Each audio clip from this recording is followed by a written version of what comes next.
Disturbing abandoned house horror story. The house at the end of Willow Road. Every town has a place that people avoid. A place with broken windows, rotting walls, and stories nobody wants to talk about.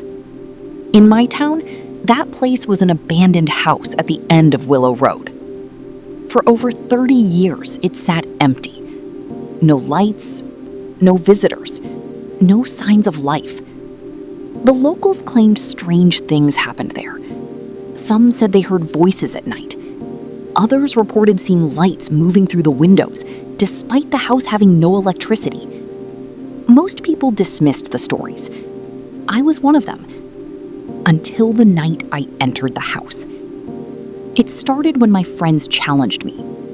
Spend 1 hour inside and we'll give you $500.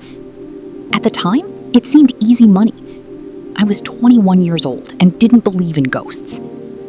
Just before midnight, I parked my car outside the property. The house looked worse up close. The front porch sagged dangerously. Weeds covered the yard. A rusted swing creaked slowly in the wind. The strange thing was, there wasn't any wind, yet the swing kept moving, back and forth, back and forth. I ignored it and walked toward the front door. The door opened before I touched it. The sound echoed through the darkness. Inside, the air felt unnaturally cold. My flashlight revealed peeling wallpaper and dusty furniture covered with white sheets. Everything looked frozen in time, as if the owners had simply vanished one day. Easy. I started exploring. The living room was empty. The kitchen contained old dishes still sitting on the table. One plate even had what looked like dried food on it, as if someone had left in the middle of dinner. Then I heard the first sound. A footstep. Above me. Slow. Heavy. Thump. Thump. Thump. I froze. There shouldn't have been anyone upstairs. I called out. Hello? No answer. The footsteps stopped. Silence returned. I convinced myself it was an animal. Maybe a raccoon, maybe a stray cat. I continued searching. Then I noticed something strange. Every room was covered in dust. Except one. A narrow hallway led to a small bedroom. The floor inside was spotless. Not a single speck of dust. As though someone had been cleaning it. Recently. In the center of the room stood an old wooden chair. Facing the wall. Nothing else. Just a chair. And a wall. I felt uneasy. For the first time that night, I considered leaving. Then I noticed something scratched into the paint. Ruds. Dozens of them. Repeated over and over.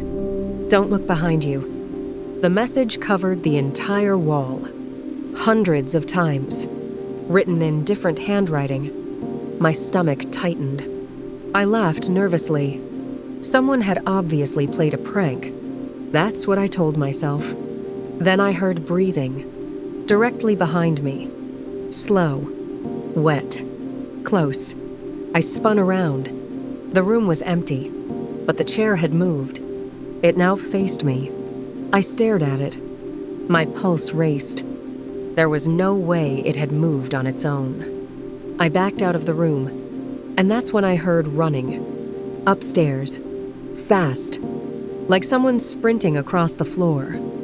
The entire house shook. I immediately decided to leave. Challenge over. Money wasn't worth this.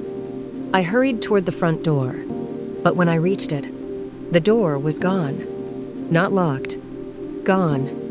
In its place stood a blank wall. I shined my flashlight across it repeatedly. The entrance had vanished. Panic took hold. I searched every room, every hallway. No exit. The layout of the house had changed. Rooms appeared where none existed before. Hallways stretched longer than they should. Nothing made sense. Then, my flashlight flickered. And in that brief moment of darkness, I saw someone standing at the end of the corridor.